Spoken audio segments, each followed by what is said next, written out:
We still do 7 NUFC Matters show a week for free. But if you want to help support NUFC Matters, then there are a few ways of doing it.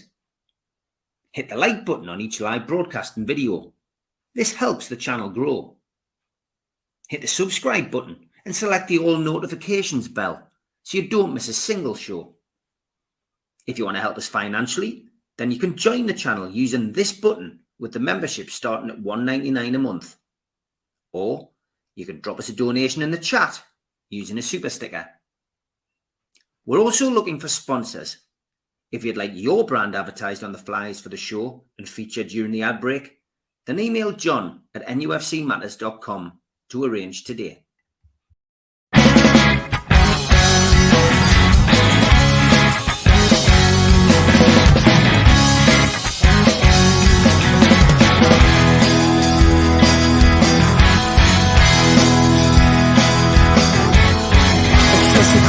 Taste with you well, if you've gone sour. You want the world plus everything, but it won't work an hour. And now your questions are kept creeping, and you're going buying flowers. You throw away the dreams we had, boy. I won't allow it. I said we're gonna fall out. Let's see you get out. I think we're gonna fall out. Just shut your mouth. Good evening and welcome to nufc Matters with me, Steve Wraith, the professionals, with Mitch and with Stu and myself, Steve Wraith. An hour and a half of crack about what's going on at our wonderful football club. And congratulations to the women's football team into their first final. A 2-1 win at St James's Park today. Well deserved. Let's hope to go on and win it. Big congratulations to Bobby Clark as well. Gone a step further than his dad Lee, who was down there watching him at Wembley today. Liverpool won, Chelsea 0 in the Carabao Cup final. I've been backwards and forwards with Lee all day in the messages. He's a very, very proud dad today, and so he should be. An amazing situation. Liverpool, of course, with this much maligned injury list we've heard so much about in the media, but it benefited young Bobby tonight, and he came on with a whole host of other youngsters wearing the red of Liverpool and managed to get his team over the line. The irony wasn't wasted on us, as Jamie Carragher said. You don't need money to win things. With a £75 million defender heading the ball into the back of the net, as Northumberland says in the chat there. It's just exactly what I was thinking when I heard that comment. And last but by no means least, thank you to NUSS, the Newcastle United Scotland Supporters Club, for a fantastic night in Dundee last night. Taylor, you did yourself proud, and you did the people of Scotland proud. 130 people there last night. Geordie's, some expats, some people from Dundee, some people from Edinburgh, Glasgow, who end up supporting Newcastle. I heard a lot of different stories about how they came to support Newcastle, but a wonderful, wonderful night. Big shout out to the Mitchell Decorators table that me and Nobby sat on as well. They were the sponsors of last night's event, and Johnny Brayson, who was the guitarist as well, who did the entertainment. A great night. Me and Nobby had a fantastic time. We will be back in Scotland at some point to do another one. But for now, Taylor, enjoy your moment. You did a cracking job, mate. And we will see you guys for the next one. Okay, here we are again, lads. Wow, so much to digest and so much to discuss. Newcastle trip to the Emirates ended as most trips to the Emirates have done since 2010. That's in a defeat. 4-1. Final score. Bright moment of the game, Joe Willock scoring a goal. Other than that, I'm struggling, lads. But everybody got what they wanted. Dan Burn got dropped. Tino Livramento went into the left back slot. Dubravka took ill, so we saw Loris Karius. A lot of people in the chat been asking about Karius this week. Guess we can find out what the guys thought about their performances and the performance in general. So Mitch is currently in a garden at a house full of Chelsea fans. So let's go to Mitch first. Mitch, good evening. Good evening, mate. How are you doing? Very good, mate. Very good. Give us Very somber here. It's quite amusing. I can imagine it is. And you can take a little claim because Bobby does support Newcastle. Very true. Not born in Newcastle, but his dad was, of course. He's starting to even look like Lee now. You get a good look at him now, where he's more and more. He's just developing that look of Lee Clark in the early days. But give us your views of that game yesterday. So much to unpack. I can't think of anything that was even vaguely acceptable for me. I know it's Arsenal. I know it's Arsenal away. I know they scored 11 goals in the last 2 games. But to go there, and in a boxing analogy, not lay a glove on them, really, until the very last round. I think we were flattered to lose 4-1. It could have been much worse. And there doesn't seem to be any answers to the questions. And that questions that now we can genuinely say we've been repeatedly asking probably since Christmas. Where's the protection for the back four from the midfield? What's happened to Botman's form? It's dropped off a cliff. Like you say, everybody got what they wanted with burnout, and Liverpool meant to win. Did it really make that much difference? And did we look weaker at set pieces without Dan Burns' height in there? Where's the coverage from midfield? Why was the ball being lamped up to Isaac, who had a big gap from him to the midfield, and he just wasn't able to make it stick? And so it kept coming back at 200 miles an hour.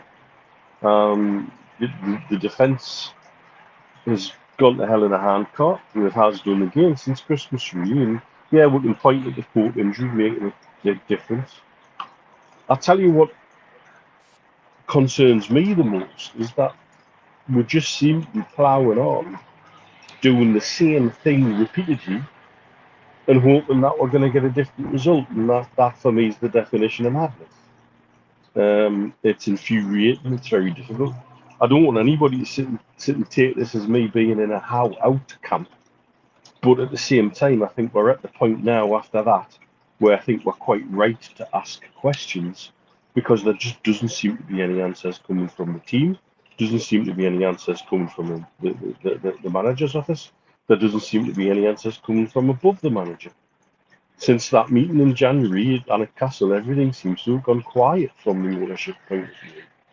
And the one big question I'm sitting asking myself after yesterday, an inactivity in January window when really some activity would have been useful to Eddie, is what level of reset are we heading to in the summer?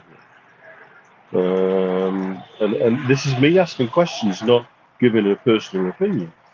I just think with the squad obviously needs an overhaul, but are there overhauls planned elsewhere, particularly now Ashworth looks like he's on his way. And so every week we seem to be seeing the same things happen, asking the same questions and getting no answers, and actually being given more questions to ask. And that's what concerns me at the minute. Okay, Stu, good evening, mate. Give us your analysis of yesterday. We got an Arsenal version of a penman. We got a 4-1. Yeah, well, if you're set up to defend, don't be surprised when you defend for most of the game, and that's what it was. It's easy to single out individuals, as happened recently, but collectively as a team, the first half hour or even the first half, it was embarrassing. It was as if it was like a training game where you're not allowed to tackle. You've just got to shadow the players, and there was no contact. You know, and that made it really, really bad. And I think we have to be realistic. I don't think anyone, apart from those Go West fans who sing the king of wishful thinking, could have went down to Arsenal, the form that they were in, and the form that we were in, thinking that we were going to get a win. You know, I predicted a 3-0 defeat, so I don't take any joy out of the fact that there was a 3-goal deficit. But it was expected. But what wasn't expected was it seemed to be they didn't care, and that's a big statement to make about a team that has done so much caring and effort over the last 2 seasons. But for me, the fault lies. It's okay saying the defence are overrun. The reason that the defence is overrun is because the midfield can't run, and that's where a lot of teams are getting their joy from. There's a straight line. One pass takes the ball out, and they haven't got the awareness or the speed to get back and help. And if they do, they end up doing what they did yesterday and sit back too deep. And then there's a huge disconnect between that and Isaac. I think it was about 27 minutes before Isaac actually touched the ball, and he had to come right the way back into his own half to get it. So I think the next two games are going to be huge for the team, for the manager, for the supporters. And I believe we need to go to Blackburn and play Wolves at home and have not just two wins, two convincing wins with really good performances. I think it's essential that happens. I'm trying not to single people out, but if I just say our inverted wingers, they are allowed to hit the touchline as well. That's where we scored the goal, when we went down the lane and crossed the ball in. But it's becoming too predictable on both flanks, getting the ball and cutting in. And for me, it's not cheating, but it's a form of hiding, where especially the pace that both the wingers have got, get the ball kicked and get after them, because they were playing that high up. There was a chasm behind them, where if someone had the nous to knock it behind them and get after it, and the belief in their ability, we could have turned them around a few times to get them thinking, hang on, yeah, we shouldn't be pressing up so much, and at least take some of the pressure off the defence. But I thought Livramento didn't have a bad game. I thought Karius didn't have a bad game. I thought Willock looked sharp when he came on. And I think everyone else will be struggling to get more than 3 out of 10. That's my fair assessment on what happened last night. Well, we expected to get beat last night. There's still a lot to play for. And there's no point we can all sit on the negative and really pull it apart. Well, we're in a position now we can still challenge for Europe. If we're getting performances like that in the next 2 or 3 games, then it will change. It has to. Honestly, I only caught 45 minutes of that last night because I was working. What I saw was awful. I thought Longstaff was poor. I will single him out. I thought he was terrible. I don't think that Longstaff is. I think out of everybody in the midfield, I don't think he's capable of playing the role where he's got to support Lewis Miley. And I think that's an issue for us at the moment. He's pedestrian and he's slow. He's not the quickest. I think Bruno might as well have taken this yellow card suspension early. But what is the point of having a player who's quite clearly trying not to tackle anybody and pleading with the officials not to get booked? I didn't do that. I'm not being funny, lads. For me, I'm the polar opposite of you two tonight. Like I can't excuse not having any effort. And that's what I saw in the 45 minutes. And yes, it's 45 minutes, guys. I was working last night. But the 45 minutes I saw last night, Newcastle didn't try. And for me, it was very, very disappointing. And there's no excuse for that. And I blame Eddie Howe in a lot of ways because he's the man who has to make the decisions. I'd love to know how he's now come to the conclusion it's time to take Dan Burn out and put Tino Livramento into that position. And there's so many questions. There's so many questions and so little answers. The season's not over, but at the moment, the only way we'll be playing in Europe next year is if Newcastle organise friendlies there. That's where we're at the moment. I genuinely cannot see Newcastle qualifying for Europe.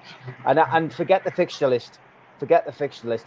Look, the fixture list means nothing at the moment when there's a lack of effort from certain players. And it is for me disappointing.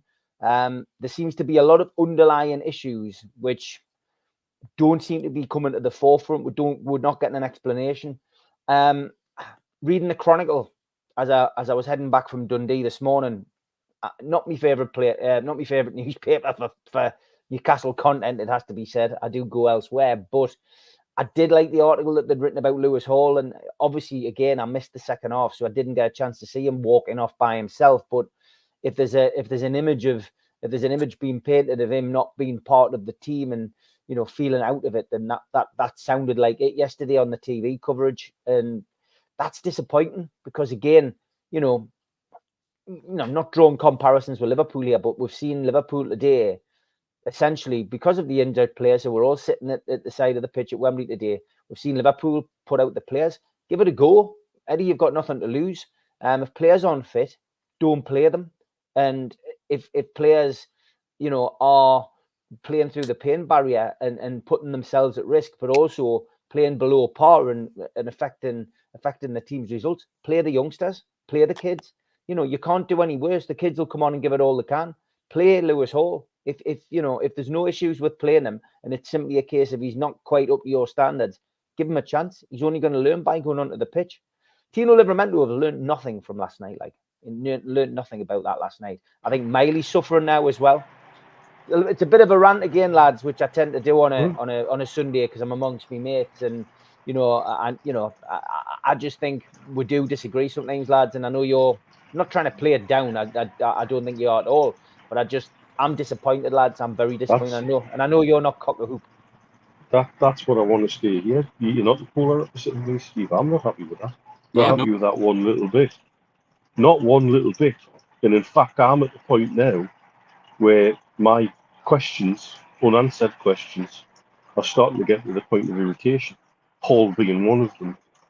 What possible scenario can we have not to be using that young man when we're riddled with injuries and we've got problems, and he can fill a position that we're told repeatedly he's not really his position? Well, he did all right when he played there for Chelsea.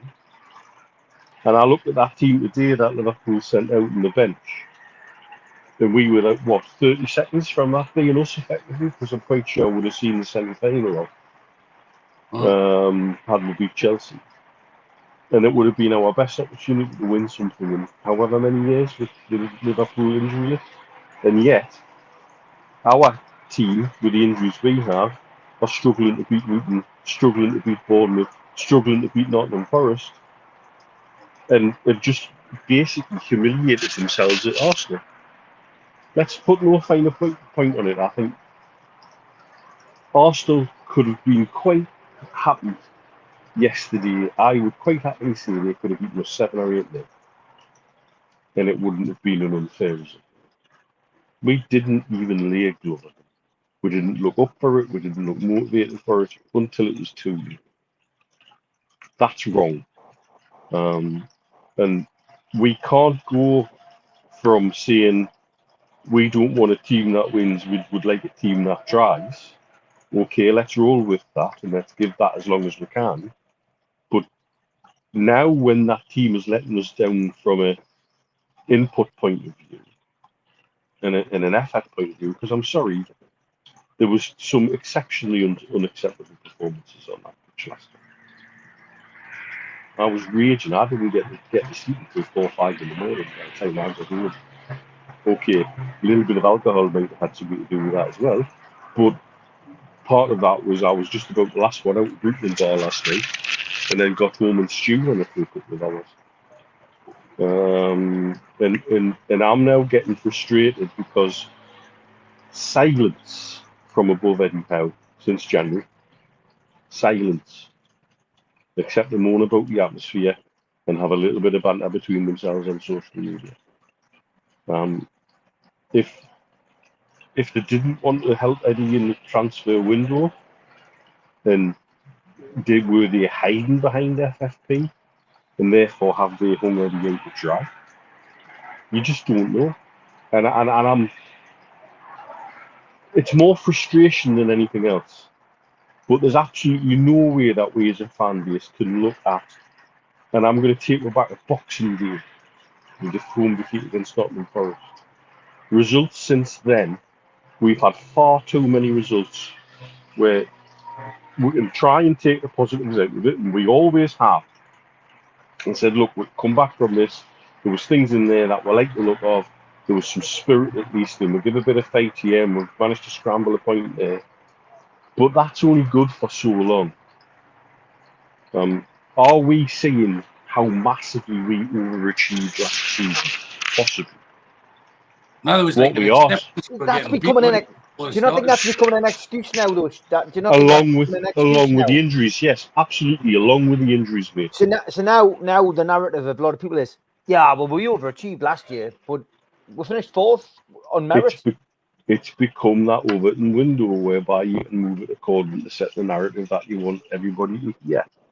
What I'm bothered about is that we seem as a fan base reluctant to call out some of the things that are going on, because again, everything on social media seems to be two things: knee-jerk and binary.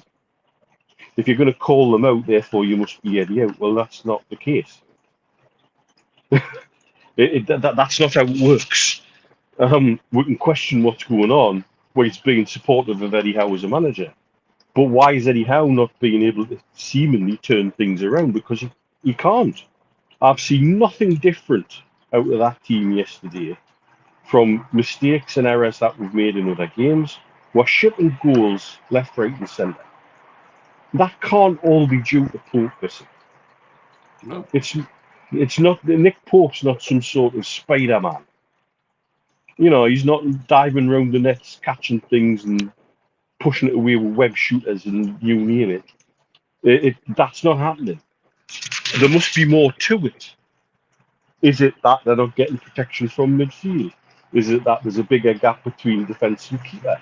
Is it that from last night the gap between the centre forward and the midfield was a chasm? I pity Isaac yesterday for the work he tried to do, because he couldn't keep the ball, and then when he did get it, it came back off him and it was back into our face. There's something missing, there's something gone, and there's something that, at the minute, Eddie Howe seems unable to turn around. And I'm scrambling to think what it is. I can't think what it is. But there is something missing. Right now, there's something missing. And the way I worry, and Stu I'll let Stu jump in a bit because I'm going on here, that from a Middle Eastern perspective, I can tell you right now, our owners will not be happy seeing a club covered in Dubai sponsorship and Dubai this and Dubai that absolutely tan our arse on international television. Yes. That'll not go down well. I see Darren Eales is stating the bleeding obvious to Mozza at the women's game. Oh, we're concentrating on the FA Cup. Oh, yeah, great. What's his next thing if we get knocked out on Tuesday? But I beggars belief how that guy got the job. It really does for me. But Stu. No, just to go on, Steve. We're certainly not the polar opposite of what you said. I think we're all singing from the same hymn sheet. I mean, how can you be happy when one of the stats that was on at half time is Newcastle hadn't had one shot in the whole first half? Take the game to 70 minutes. Name one midfielder for us that was mentioned offensively. And when I say offensively, I mean in the forward positions, not offensive names calling, because there was a lot of that going on all around the world. But you got the last 20 minutes when you had Bonds was on and Willock came on, and there seemed to be forward movement, and it gave a glimmer of hope that the season can be better. But I still think it comes back to there was a huge lack of belief. There was an acceptance that they were going to get beat before they even started yesterday. It was a case of just get this out the way. Tuesday's our focus. And yeah, get it out the way, get beat, but put a foot in. You know, at least give the fans who they knew couldn't get back at night unless they were driving, give them something to cheer about. You know, that loyalty is a two-way thing, and getting taken for granted is not an attractive trait. And that's how I feel the supporters have been for the things that Mitch has mentioned, the powers that be. When things are going good, they can all come out singing and dancing and downing pints and say we're going to win this, that, and the other. But true leadership is when things aren't going well, and you lead by example. You lead from the top, you lead from the front, and it's just a case of Eddie Howe has to answer all questions that have got nothing to do with him because everyone else is hiding. And it still rankles with me that they didn't back him in the January window. It was they're crying out loud for a midfielder, and the teams that we've played, the games that we've played, the matches that we've played with the same three midfielders, because they are the only three, and that's it. You know, you've got at the time Willock, Tonali, and Joe Linton. They're a better three than the three we had in last night, but they couldn't play. Willock, thankfully, is going to come back in, but don't expect him to be doing long bursts and runs every every 2 minutes for the next few games, because he has to bed himself in properly and get himself into match shape. And this is the most dangerous time for any player coming back, is when they first come back, about getting re-injured again.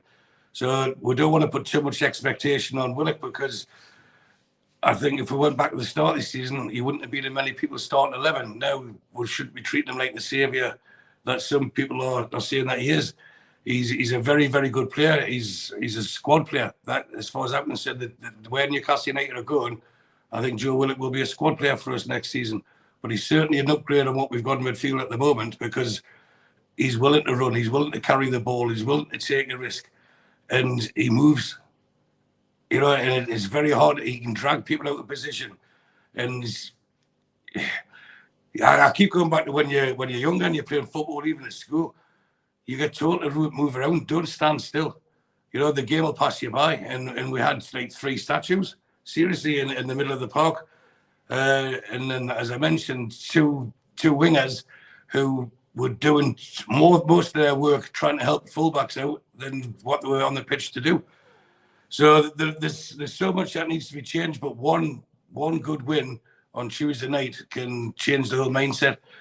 I'm not too dejected we got beat of Arsenal, because, as I said earlier, it was expected. What's really, really, really getting it is the manner it was, and I think from what I've been reading, that's the same with most people.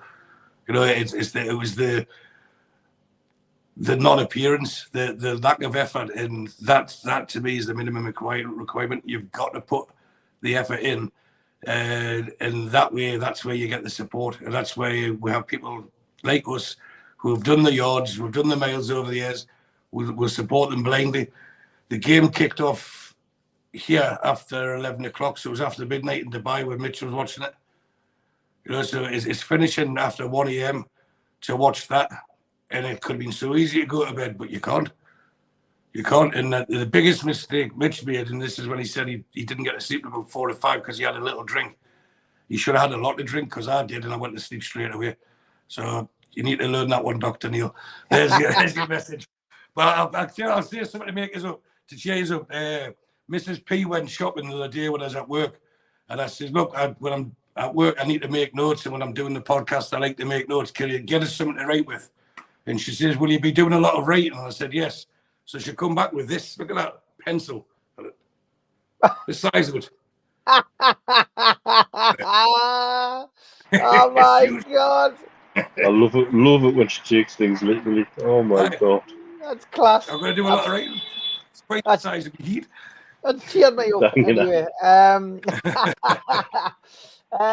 Harvey Barnes. I mean, listen, I don't understand that either, Mitch. I mean, I think he's done well since he came back. He's clearly doesn't look like he's having any after effect. He knows where the back of the net is.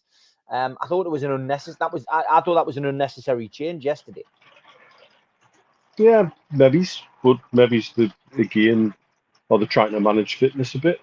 Getting him up to full match fitness. He's not played football for a long time because of this peculiar injury. I think the injury is so odd and peculiar. I think if he would have had a relapse, he'd have had that by now.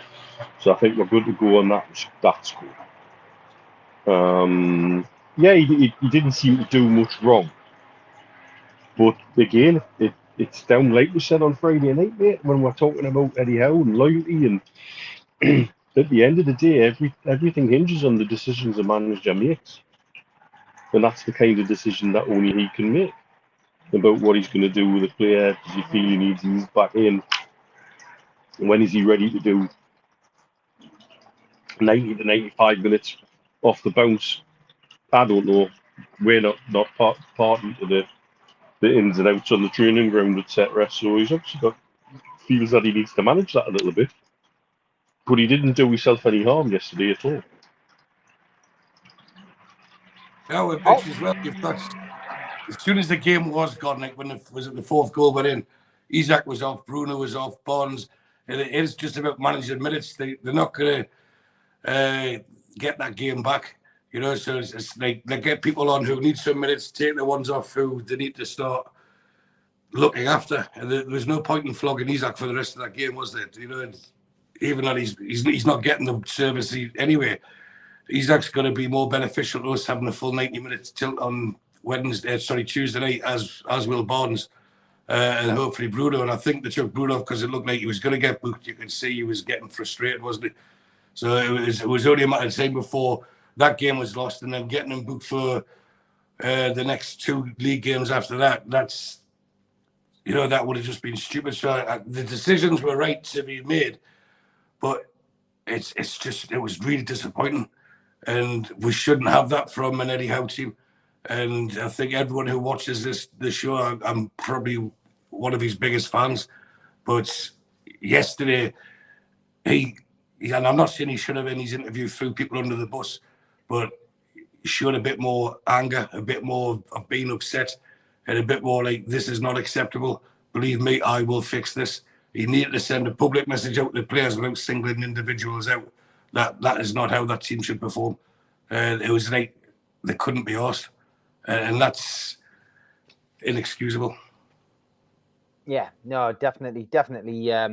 For me, it is, and I'm going to park it there because Mitch, I know, was telling us after we did the show on Friday that he'd been looking a bit more into the whole Ashworth situation, which we spoke about in depth on Friday. But the floor is yours, Mitch. Give us what you wanted to say on that. What I love about this community is when we go into something like that and go into a little bit of depth, suddenly people pop up and start volunteering information that they've either had and not known what to do with it, or didn't know where they could share it, or they feel like suddenly, right, I can share this. So a lot of this has been shared in confidence, and I'll certainly not mention any names, and I may change a couple of circumstances just to obfuscate a little bit. But the Ashworth situation is an interesting one. When people were talking about where does the compensation figure come from, he apparently is on a multi-phased front-loaded contract, which is something that's used in a lot of high-end businesses apparently, and especially with execs who have a habit of company hopping every 2 or 3 years. And it's put in place to protect the company, and it's put in place to allow that individual to move on when he wants to, but at a degree of compensation. That the lawyers have put this together very carefully, given his track record, and given that we would have suitors like Man United. And apparently within the compensation structure, there's a different structure for going abroad to one of certain clubs in England versus other clubs in England. So top 6 or big 6, if you will, versus the other 14 or 13 as it was. And so apparently the 20 million figure, if they want them to start with the minimum amount of gardening leave, the 20 million figure is a starting point. A starting point because of the time he's been at the club. And so these figures aren't plucked out of the air. They're there in writing. They're there in the contract. And so when Ratcliffe's mouthing off, it's because he's frustrated and he's not getting his own way, and he's doing what every bully does, makes his mouth go when he can't get his own way. Another couple of things about Ineos have popped up. One guy who would work with Ineos whilst also doing his PhD research with them, got an offer to move to a rival, and was given 2 choices. You surrender all your PhD work and you stop your PhD and you've got to start all over again, or you go on an extended period of gardening leave before you can pick that up again. So Ratcliffe's very averse with gardening leave, and he knows exactly how to use it to his own advantage. And once again, he's kicking off because he's not getting his own way. And the best one was a guy who let me know that he had a proposal to do a project for Ineos to improve one side of their business. When they sat down and worked the costings out, the costings were going to come to £5 million. Instead of paying the £5 million, they applied for finance to fund the project, and Ineos failed the credit checks for £5 million. So-called multi-million business He's worth allegedly 47 billion. They failed the credit checks for that project because of payments they've missed back to the UK government. So again, careful what you wish for, Man United. Who's coming in? Is he going to be actually abjectly better than the Glazers? I think you might have the poorest billionaire in the planet. Oh dear, how No, sad. we are. Never mind, Stu. We had that there, the poorest billionaire in actually. You know, I'm going to say someone's name here that I never ever thought I would say this name on a Newcastle United podcast. But there was one thing that really made us laugh this week when referencing Sir Jim Ratcliffe was that he looks like some chancer from Coronation Street that claims to be a millionaire that would woo Audrey Roberts, and then she finds out on the Monday that he's skinned because that's what he looked like, doesn't it? I can't believe we're talking about Audrey Roberts on a Newcastle podcast, but it did make us struggle. Another, while I remember another thing I was told about Ashworth is apparently, he's into data and data-driven statistics. There's word in the industry that he and Brailsford, the sporting director, have an analytical data-based project that they want to push into use in Man United to then push as a product to sell around the world. It'll be similar to what they had at Brighton, wasn't it? I think they Probably a version of that and they'd pass it off as their own. Because Brailsford did a lot previously with the cycling and that. But the figure, the £20 million, because everyone jumped on to 60 million because of Martin Samuels, just, he says, get a figure, double it, treble it, etc. But if he's on 30 grand a week, so he's got 2 years left, so there's 3 million, plus the 3 million has been paid already. That gets us to 6. Then add the 5 from that we had to pay Brighton. So we're on 11 just to break even. Compensation is we need to be extra money for it. But I think we'll get the 20 million. And I think it'll be done in a way where it looks like Man United, in his own naivety, Sir Jim Ratcliffe has been saying, he's a 10 out of 10 sporting director. He's this, he's top of his class and everything else. Well, that's why we want him. Well, that's why we want money for him. You just keep digging your own hole.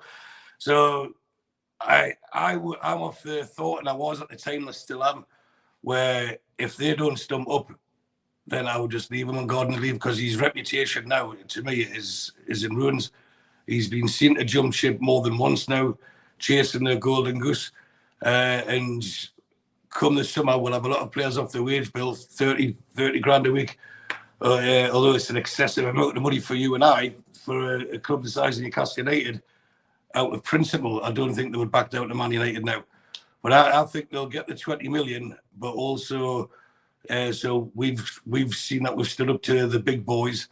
They've paid it because he's worth it, and they'll back him, and they've made such a song and dance, courting him in the press and everything else for months. It's not just happened in the last few weeks. This has been going on for months. As soon as it looked like this 25, which is now 27.7% share of Man United was going to go through, the rumours started through the Man United media functions, and not one of them are criticising the ones that criticise us. They're not criticising that. That's the way they're trying to do that transaction, shall we say. But to appease them, I wouldn't be surprised to see Man United offload a player or two into the Saudi Pro League in the summer. So, look, you have to give us the 20 million now, but you'll get it back one way or another. And I can see that happening, wheels within wheels, as they say. But there's been a lot of digging going on. There is a lot of rubbish being written as well. You get the Man United fans saying that the Ineos are doing deals with PAF. PAF wouldn't want to annoy them. I think you need to look at the size of the public investment fund and look at the size of Ineos and then decide who's leading who before you start barking at the moon, as a lot of Manchester United fans have been doing in the last couple of weeks. It's just because you shout loudest doesn't make you right. And if it happened to them, they'll be the first to go. And I'm not happy about anything Man United anyway, because I even said in our WhatsApp group before, the goal that got disallowed for Liverpool was the same goal that Man United scored against us at Wembley last year. Yet that was allowed. You know, he wasn't interfering with play. Well, he's on the pitch. It's a free kick. They're all interfering in play. They're all in a line. So we'll get the 20 million. I'm sure of it. And in a way, whoever we sign first in the summer will be called the Dan Ashworth signing, won't it? Not because he signed them, will be his money. You know, so we're saying the first bet with 50, 60 million quid. It'll be like, that's Dan Ashworth's money. That it's a free hit. It's a free player. That's what he give us. But personally, I'd like to see us, even if it's here, give us 15, but make him sit and guard and leave until the end of the first window. And Arsenal. Good evening to Arsenal for life. He says revenge feels good. Wow. You complained about the win at St James's Park for long 118 enough. days, you're still getting on about it. Yeah, enjoy your win, mate. I'm not sure who I want to win the league, to be honest. I think Man City will win it, but Arsenal, Liverpool, or Man City, it's a 3-horse race still at this moment in time. But we will come back after the ads. Have a quick break, lads, and recharge your glasses. See you soon. A big thanks to all our sponsors, Skips and Bins. Go to their website, skipsandbins.com, email inquiries at skipsandbins.com, or telephone 0800 25 45 25 3. Easy contract free and pay as you go waste collection. Thanks to Mr. Vicky's Sauces, handmade in Cumbria. Go to their website, mrvickies.co.uk, email info@mrvickies.co.uk, or telephone 01768 210 102. Thanks to United Group Travel. Go to their website, unitedgrouptravel.com, email info@unitedgrouptravel.com, or phone 01670 632 460, or mobile 0791 666 4174. They're a local company from Morpeth, and there are no strangers on our tours, just friends you haven't met yet. Big thanks to Media Arts for all the help with the video side of things. And if you want to subscribe to the channel, hit the subscribe button under the video. Click the thumb up to like the video, and click share to share to your social media. If you want to help the channel financially, you can pay a one-off £25 fee. You get a cup, a scarf, a pen, and a membership card, and entry into the NUFC Matters monthly draw. Email john@nufcmatters.com for more details, or if you've got a smartphone, scan the QR code now, and it takes you straight to the membership pack. We also support the food bank on this channel. Go to nufcfansfoodbank.co.uk, and you'll find the matchday bucket. You can make a donation virtually today. You can also find us on iTunes, Spotify, and other podcast providers. We also do events during the year. NUFC Matters Live will be at the O2 City Hall on Friday, the 2nd of August, for an evening with Rob Lee, one night in Antwerp. Tickets start at £15, and you can get them from ticketmaster.co.uk. An evening with the entertainers takes place on Friday, the 24th of January, 2025, at the Tyne Theatre and Opera House in Newcastle. Telephone 0844 249 1000, or visit the website tynetheatreandoperahouse.uk to buy tickets today. You can also catch me on the North East Footy Breakfast Show, live on Toon Radio, weekdays 7 till 9 a.m. on DAB, smart speakers, and the toonuk.com. That's my lookalike sorted for the weekend, lads. Bobby Clark, wow, he is so like Lee now. I mean, and I've seen that kid grow up, and he never used to look as like his dad. He just needs to shave that hair off and get the crew cut, Stu. That's what he needs, and he'll be there. Look fantastic. Okay, a few comments coming in. Where did I go first? Yes, a monkey shoot. Watch Arsenal lose with 3 points, and it'll all be because the ball crossed the line. Last laugh. Yeah, that would be funny, wouldn't it? Yeah, there was a question came in from George Bainbridge. I'll ask you, Mitch, first. Can we get around FFP and PSR with creative accounting on the back of the stack complex that's going to be built? Would that generate enough money to actually move the dial? I'm not sure if it would. I mean, if it's associated with us and it's ours, then it's part of generating match day income, then yes, it will help. But will it really move the dial that much? Probably not much. We need significant things. And I think, yes, we take the attitude that every little helps. And if we had to track that part there, potato peeler partner, and all of those, they do all add up.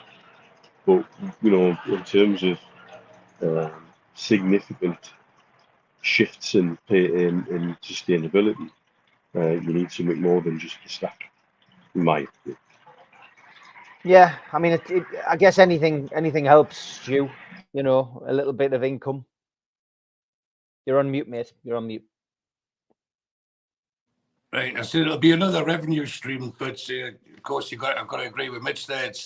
It's not going to bring in the multi-millions that would be needed, but I'm quite certain that there will be sponsorships announced in the new financial year, because I think everything's geared up. This will be the third summer transfer window, and I honestly think with contracts running out, that they have to bring players in anyway. So they're not going to bring in anything near the standard that will be going out. So money will need to be spent, and I think they'll be able to cover that with the extra. I can't, what's that say? If you see so. Quite possibly. Sorry, where was I there?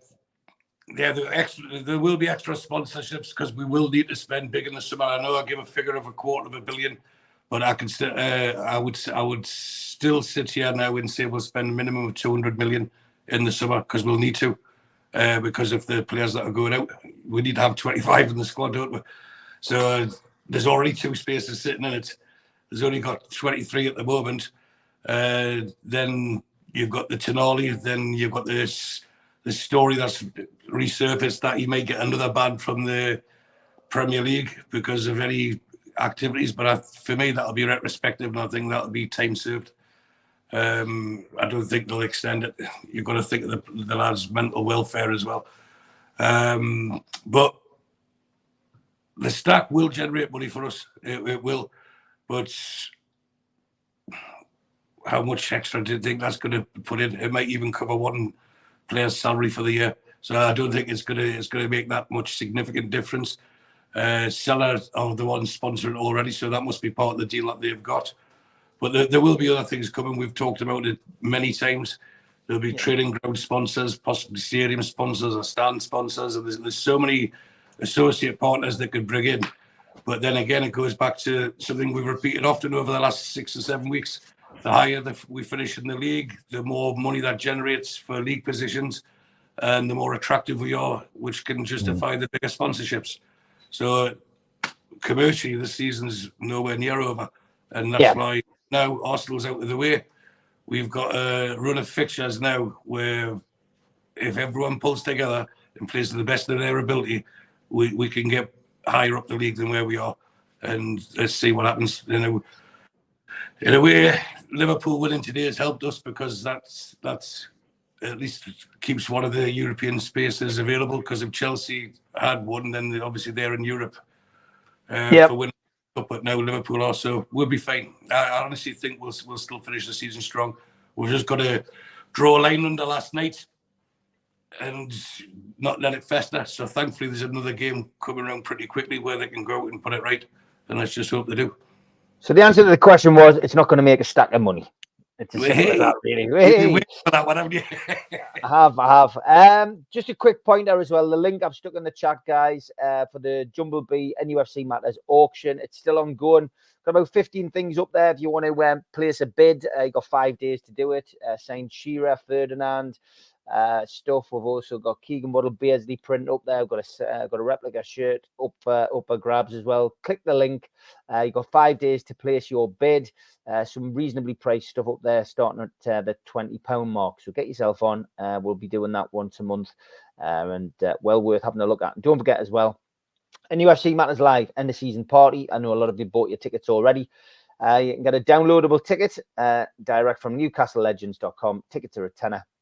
Be live Q&A with Superman and Gibbo. Stannington will be there, live band. There'll be quite a few people there from nufc Matters, including George, who's asked to do an Ask George on stage. So it'll be a cracking night, and we're going to raise money for Dementia Matters. So get yourself to newcastlelegends.com and buy your tickets today. Okay, we got a couple of other points. You do get the exclusives on here. This one's from Mozza. Funniest part of today, I was sat near Amanda. The lass has scored. She jumped up and her phone went down the back of the TV she has. She got her minder to get a knife, and on his hands and knees, he got it back.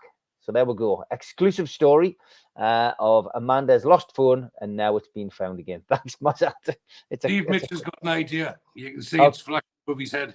It is, yeah. Well, there's going to be a few robot lookalikes coming in this week because of this. We did ask him to deliberately sit there once we'd seen it before we came on air. James Moore, good evening, mate, or good afternoon to you. Would you give Karius more playing time? It's an interesting one. There's a few people asked that in the chat tonight, but James was the one that I managed to highlight. I mean, look, he's played him because, according to the press statement, Mitch Dubravka was ill, didn't travel. So is Karius due a run, do you think, before the inevitable return of Nick Pope in March? Strange one. Yeah, Dubravka was pictured in training the day before we were suddenly told he was ill. So I don't know whether Eddie's made a decision and some ties have come out the cock again, like when he wanted off to Man U. I just don't know. Does he deserve to be dropped? Well, has he done any worse than Dubravka? Not really. Was he to blame for any of the goals? I think maybe he could have done better for one of the headed goals, maybe.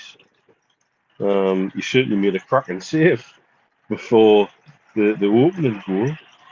He hasn't done much wrong. I don't think the back four looked any more uncertain with him behind them than they have done with Dubravka behind them. I think the problems are much deeper than that. So I wouldn't be upset to see Karius between the sticks again going forward. Interesting question there. Can Karius? Where was it? There it is. Me and Stu laughed at the same. Can Loris Karius to FA Cup success? Again, Alan Oliver headline that one. DXK. Stu, would you continue with Karius in goal? I think he's a competent enough keeper. He's not the answer long term, but until Pope is back and confident and willing to throw himself around again without thinking I'm going to hurt myself, then Karius is competent. I don't think any blame could be apportioned to him for the goals last night, and he does seem comfortable with his feet. And like I say, if Dubravka is ill, as they say he's ill, then give him time to rest. What's wrong with sticking Karius in, at least for the next 2 games? Give him a 3 or 4 game run and see where we go, because Pope's due back in the middle of March, isn't he? So we've only got about 3 more games till then anyway. And if Dubravka is chucking these toys out the pram, then it's an opportunity for Karius to get his contract extended, because he's one of the ones that are up at the end of the season. And if he does perform to the best of his ability, remember that was good enough for a Champions League finalist team. And I know he made an error in that game, but he was picked to play in it. So I've got no problems with Karius. I don't think he's the reason that we conceded 4 last night, and he certainly hasn't been the reason that we've been conceding so many of late as well. So if the answer to the question is, would I keep him in, then yes is your answer. Okay, yeah, I would give him a run. He can't do any worse than Dubravka. I don't think Dubravka's, can say that he hasn't had his opportunity, but it's if he was ill, he was ill. But Karius has come in, done a job, so let's see what happens. Karius was Klopp's first signing. I think he made a big point of getting him. Yeah, he's not a bad keeper. It's that Champions League event and mistake that he he's judged by. But yeah, maybe, wasn't he? Yeah, maybe it's another contractual thing. Who knows? It is interesting. Let's talk about the owners. Steve says, not being funny, Stu, but I haven't heard one statement from PIF on Club Matters since the PR Netflix series. It's interesting. Well, let's just say the owners in general. Why do you think? I'll start with you, Stu, and then we'll go to Mitch. Why do you think that the likes of Mirdad, Amanda, Darren Eales have all gone a bit quiet? We don't hear anything. We don't hear a great deal from them. We're not as much as we used to. Well, we'll start at the very top. The PIF, they own that many companies. They won't be speaking on behalf of. What's the saying? You don't buy a dog and bark yourself. They've got people in positions who should be doing the speaking. But this is what worries me, is the fact that the ones in those positions aren't doing it. And I would like to see Jamie Rubin do more speaking. He's got a significant percentage stake in the club. He should be doing a lot more media than what he has done of late. But then again, he could say, well, I'm employing Darren Eales to do this. And does the book stop at his door? What isn't fair is that Newcastle is a soap opera, not Audrey Roberts this time, but it is a soap opera. It always has been, it always will be. And it's not fair on the manager being the one that has to answer all the questions. So as a suggestion to the club, who said the communication was going to start the day they walked in the door, perhaps they could have, with Amanda, with Beardad, with Jamie Rubin, with Darren Eales, with Peter Silverstone, maybe they could have a meeting with the press once a month. And not all of them have to attend, but some of them attend at least once a month and get some questions answered.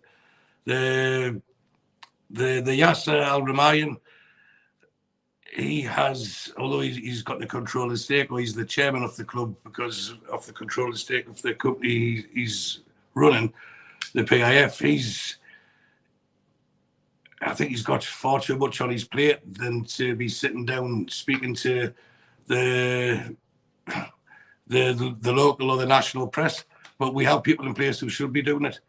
And I think the ones they're scared of making a mistake. And that's me worried. There's something going on behind the scenes where there seems to be a conflict where they're not all singing off the same hymn sheet. And if one says something, it might say, well, someone else could then come back and unsteady the ship and say something different. So that's why I believe that we need some clarification. And even if the last time Darryl spoke, look what happened with it though. when he came out and said we're going to have to start selling people and this, that, and the other, and it all takes us back to Dan Ashworth, who should have been doing a lot of the media talking as well. As he said, he's the centre of the wheel, so he should have been in front of the cameras instead of trying to grease his palms elsewhere. Well, that's another story, and I'm keeping myself good tonight. I'm on water, so there'll be no bad language. After you've scribbled a few notes, Stu, Dean wants to know, how are you going to sharpen that pencil? I've never even thought about it. It'll be a while before it gets sharpened anyway.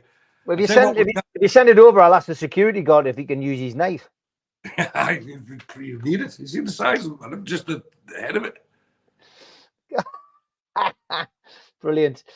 Mitch, the owners that, they have gone a little bit quiet. Ian says Amanda was a breath of fresh air, but Darren Eales should be the man coming out and answering non-on-field questions. Is he bottling it in hard times? This is what I was alluding to at the start about. Since the meeting in Alnwick, it's been radio silence. Now, I'm led to believe that at that meeting there was more significant individuals attached to PAF than just the chairman at that meeting.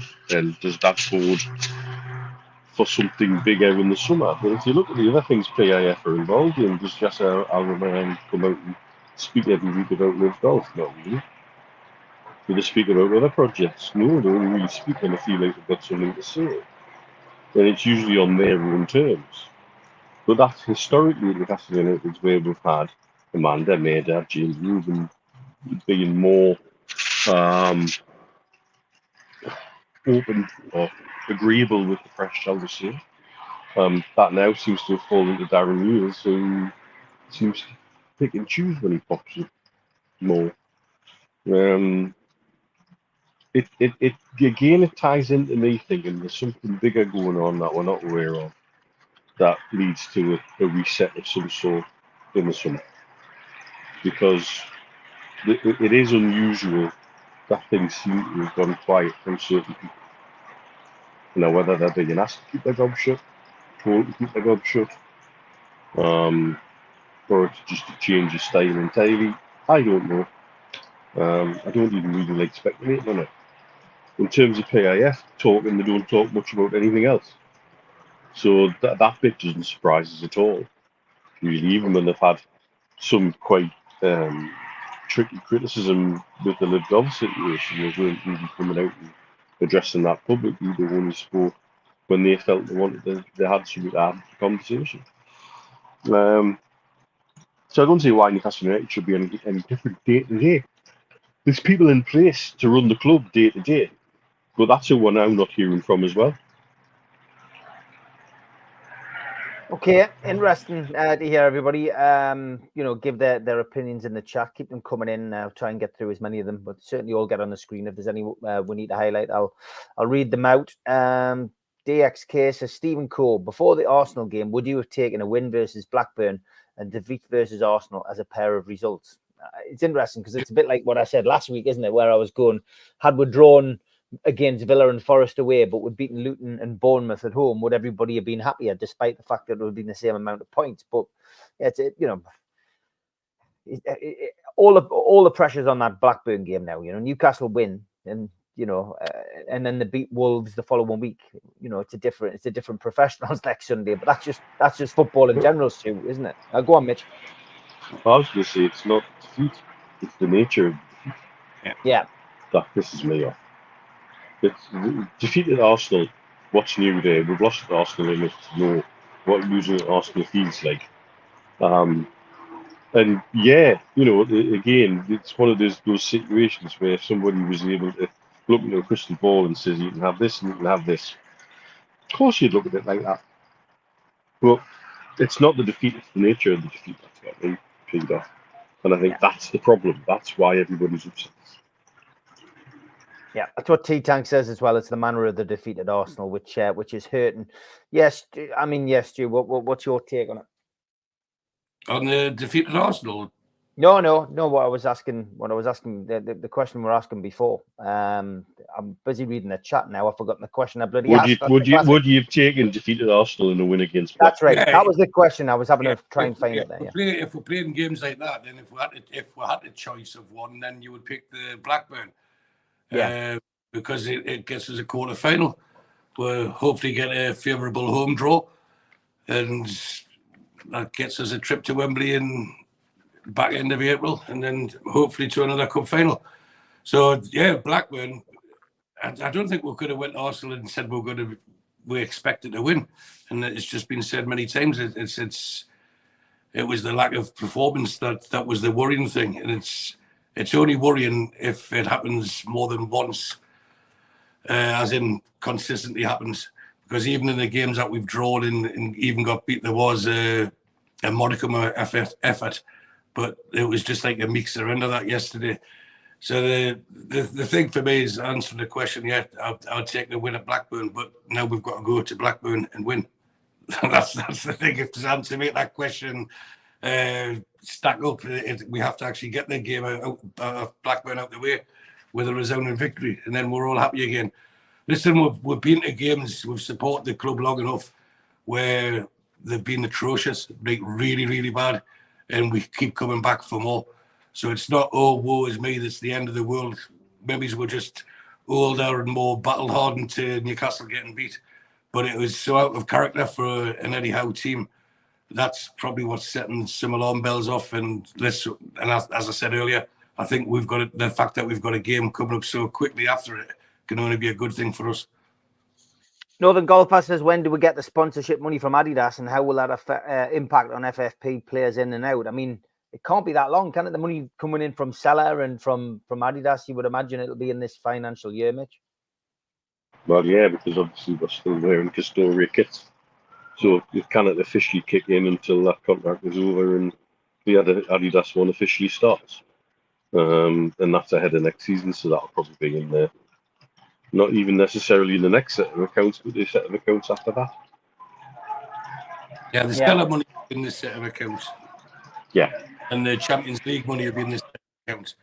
But then after that, I think it's June, isn't it? It starts, and that's when I expect to see a lot of movement commercially for us and players signing, because that's also at the same time when the contracts expire as well for the players. So it becomes, it's going to be a very, very big month for Newcastle United, June of this year.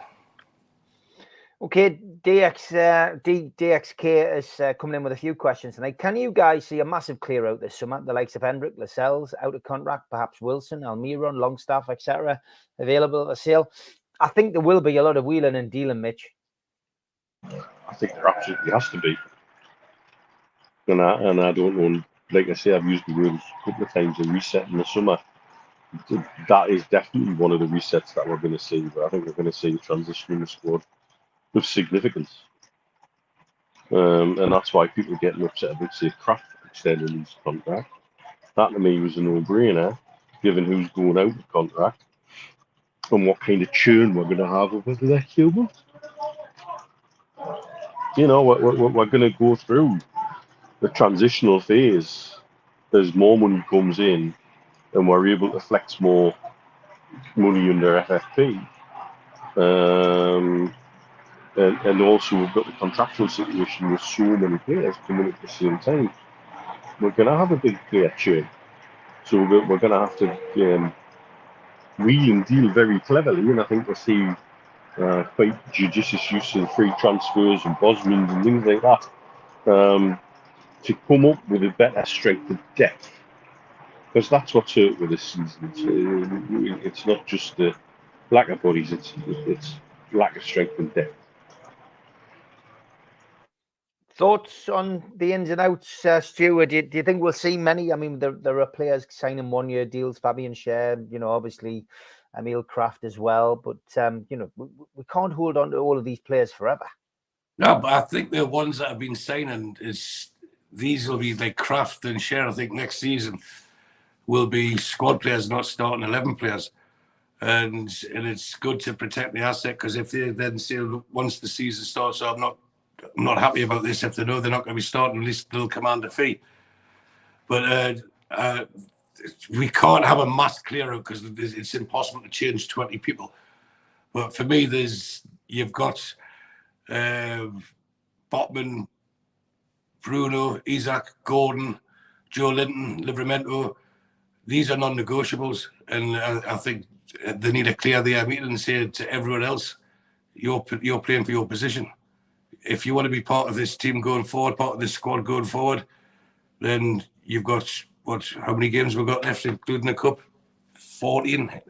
Well, let's say 16 or 17, because we should hopefully progress in the FA Cup. In effect, you've got 3 or 4 months now to prove that you're worthy of work, because we are going to go at the next stage, and that's one thing that the PIF will insist on. They won't insist on winning the cup. They won't insist on qualifying for the Champions League this season. But they will insist on visible progression and foundation being to make a solid base to keep going on for.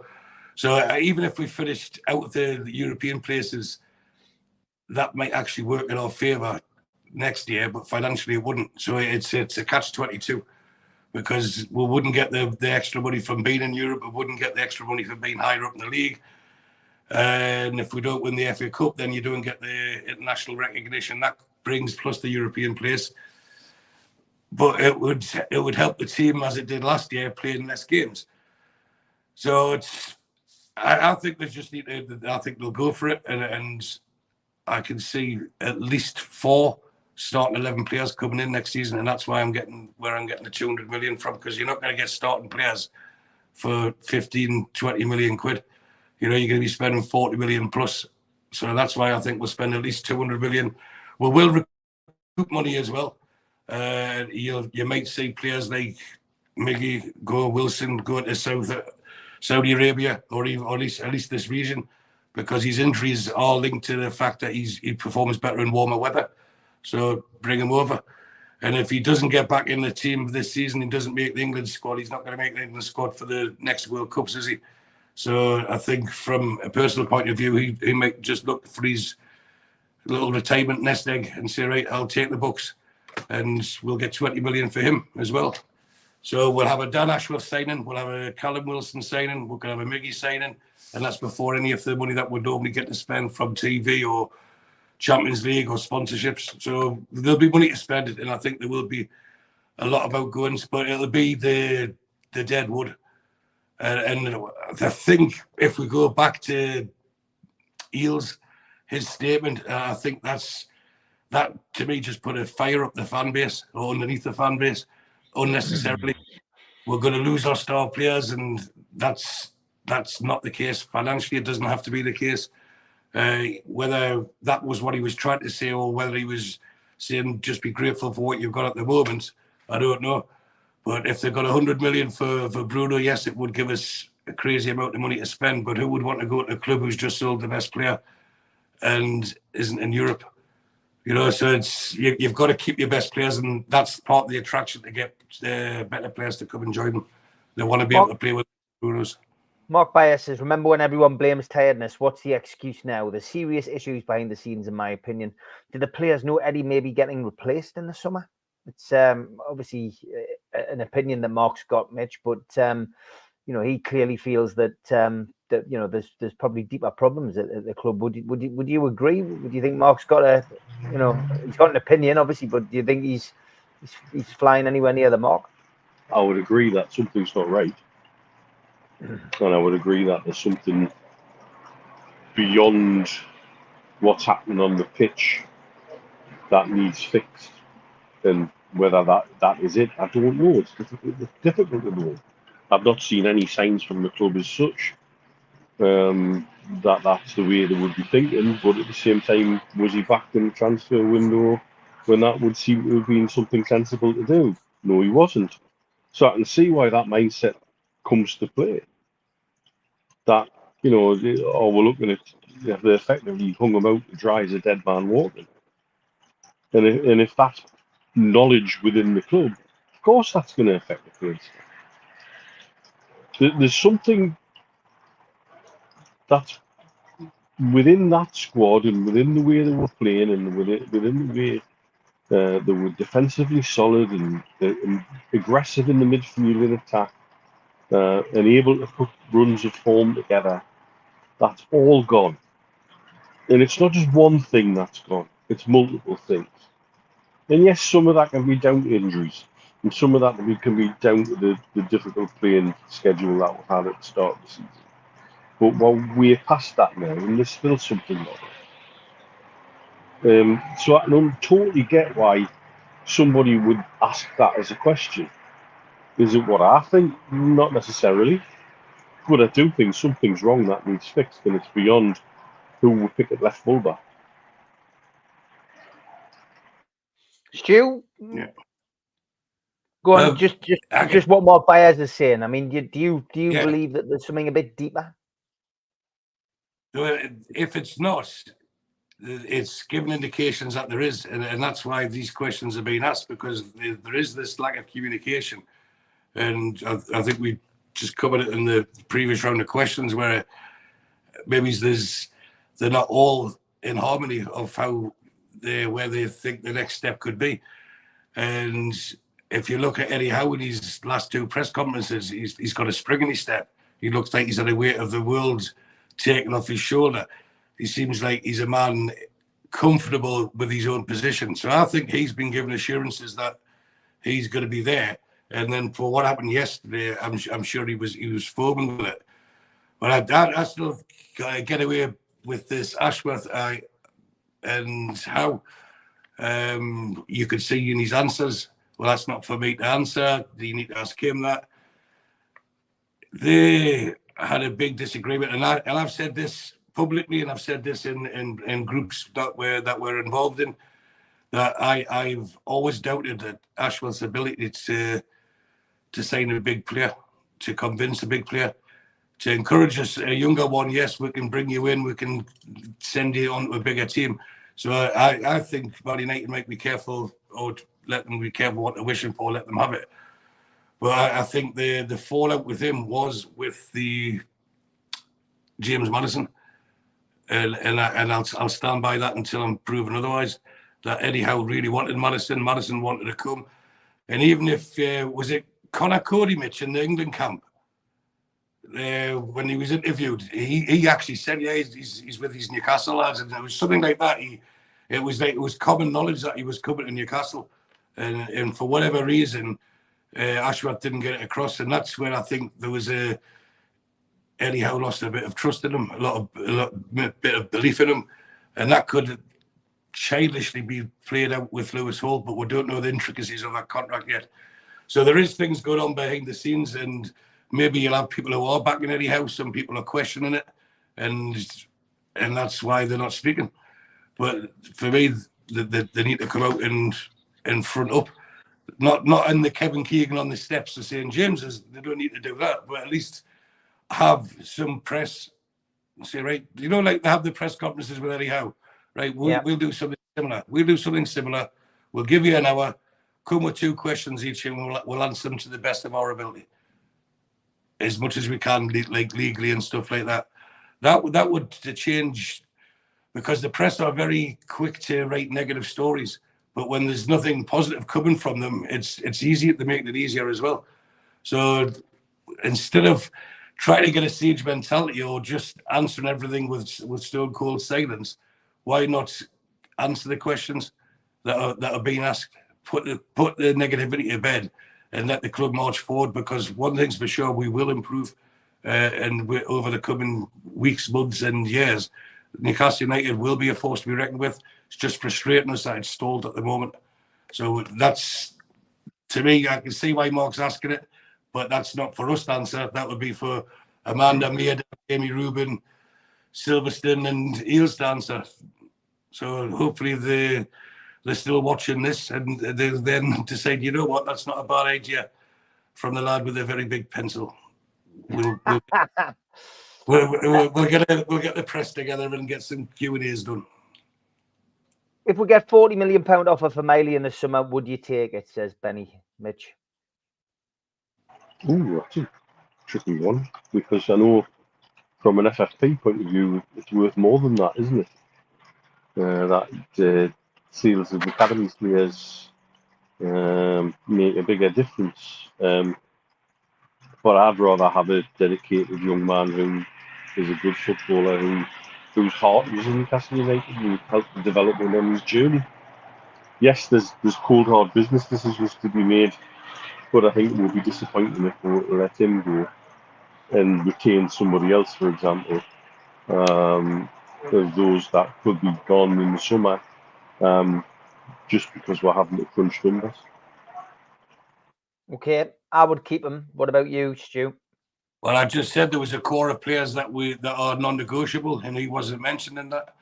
And that 40 million, if you take salaries and agent fees, etc., and if you spread it over the 5 years, it'll probably give us about 150 million to spend. And the trajectory that is planned for Newcastle United, they could go out and buy a better Lewis Miley. If he wasn't a local lad, would the answer be yes? Who's going to offer 40 million for him anyway at this stage of his career? So if that was offered, and we've said it so many times, sometimes you've got to go with no sentiment and go and do what's best for the club. 40 million quid for Lewis Miley, who's scored 1 goal and had 1 assist this season, I would take it. Okay, going to have a look at the Blackburn game in a second, because obviously it's Tuesday night and you guys won't get a chance to talk about that. One more question I think we had, where was it? Gary says we're still early in the project though, still have some way to go to have a squad capable of competing for top 4 consistently. Obviously the Premier League and top 6 are trying to put obstacles in our way. Stephen said, would you like to see Minty get a chance pre-season? And would you put Harrison on the bench on Tuesday? Mitch, Minty got a brace today. I haven't seen it, but 2 goals, and in a league which isn't up to the Premier League standards, but seems to be doing okay. And Harrison, of course, let that bike go past. Harrison played well the other night, got a goal, obviously in the defeat. But a lot of people saying that he is, he was closer to being in the first team than a lot of people think at Man City. So, just Stephen's question there before we look ahead to Blackburn. Yeah, I think in terms of Minty, I think everybody will get a chance in pre-season. I think they'll look at everybody with a fresh pair of eyes, and he's made a little bit of a statement in Feyenoord, but he's also come in for criticism there and also been dropped from the team recently. So, but that's how young players are. That's what they're out on loan to do, to learn and develop. So I think he'd certainly be looked at because he's done reasonably well. With regards to Harrison, don't know simply because we don't know what we're seeing on and off the training ground every week. But if he's close, he should be involved. Why not? Yeah, TG says, Stu saying quite rightly, nobody with any sense would have predicted a win at Arsenal just over 24 hours after most, if not all, of the three amigos predicted an away win. I went for an away win. Couldn't have envisaged what he was going to do with the team, of course, or that there would be no effort, TG. But that's what it's all about. When you do predictions, you can be left with egg on your face. And many of us have been. I'd love to know what your prediction would have been, TG. But yeah, just getting onto that, Stu, the question from Stephen Kennedy. Minty, would you involve him in the first team next season? And Harrison, would you involve him in the first team squad this year? I'll just answer TG's question. If you'd watched Geordie's here, I said we'd get beat 3-0. So we don't always all agree, do we? That's what it's about. No. But Harrison, Minty, they're obviously an improvement on the young crop of players that we've got. So for me, I'm off the adage, if they're good enough, they're old enough. And if they're showing the energy and the ability, then play them. And if not, bring them on. Okay, hindsight always gets the right scores. Yeah. Oh, he's gone. Internet problems for our friend in Bahrain, and we'll get him back as soon as he is back. So Newcastle travel to Ewood Park to face Blackburn Rovers. It's FA Cup 5th round tie, 7:45 on Tuesday. The game is live on BBC One. Over 7,000 tickets for this one for Newcastle, and we will be in that familiar end, the Darwin end. No provision for replays in the 5th round of the FA Cup. A result must be achieved on the night and during 30 minutes of extra time. If not, it's penalties. The winners will take their place in the quarter-final draw, which is shown live on ITV from 7:30 on Wednesday ahead of the Liverpool versus Southampton game. Those ties will take place over the weekend of Saturday, March the 16th. And if Newcastle are to advance in the competition, the Premier League visit to Crystal Palace that day would be postponed. Looking further ahead, Newcastle's Premier trip to Old Trafford in April clashes with semi-final weekend. We should be so lucky, but you never know. As for Blackburn, Kyle McFadzean is eligible after his previous club, Coventry City, didn't field him in the FA Cup campaign. The 37-year-old defender was in the Burton Albion side that Newcastle defeated in 2016. Blackburn made it to this stage thanks to a 5-2 home win over Cambridge United and a 4-2 success at Wrexham. Last season saw them reach the last 8 of the competition before getting beat against Sheffield United. And since making it to round 5, Rovers have replaced former Newcastle player John Dahl Thomason as manager with former Birmingham boss John Eustace. Away from the FA Cup, Blackburn have just won once in 13 championship games. They drew 1-1 at home to Norwich on Saturday. Jared Gillette is the referee. It's the 3rd time he's been in charge of a Newcastle fixture this season. And that follows the Carabao Cup exit on penalties at Chelsea and the FA Cup win at Fulham. VAR is not in use for this tie because it is not installed at the venue. So, Mitch, over to you. FA Cup, it's all or nothing, roll of the dice for Newcastle in this one. Darren Eales said to Mozza, our very own Mozza at the match today, that's what they're going for. That's all they can really go for, I think. So all we really can do, therefore, we must play our strongest team and let's see what we get out of the tie. A little addition to Paul's away days from Friday, by the way, just this may help you. When you're in the fan zone, near the pub, near the Darwin end, if you fancy a wee, don't wee over the small wall, because it's not a small wall. There's a 6-foot drop on the other side, and there might be a mounted police officer on the other side of that wall, and they don't take kindly to receiving golden showers on match day. So it's just a little tip, which may have occurred from experience. You know who you are. And secondly, to find that part of the ground, obviously, you've got 3 words as Rusty Sheriff's badge. Look, we've just got to go for it, mate. Got to go for it. There'll be a packed away end who will have a good trip. It's always a good trip to Blackburn. It's a great place to go and enjoy a game of football. It's light relief from the goings on in the league. The trouble with the team like Blackburn and the situation they're in, they've got problems with their owners, problems with a young manager, problems with the old manager, problems with the team, unrest on and off the pitch. and we rock up into town playing a fallen room. We're just the kind of scout that we would look to take. We can't take it for granted, but we chuck our best 11 out there. We should be able to see Blackburn.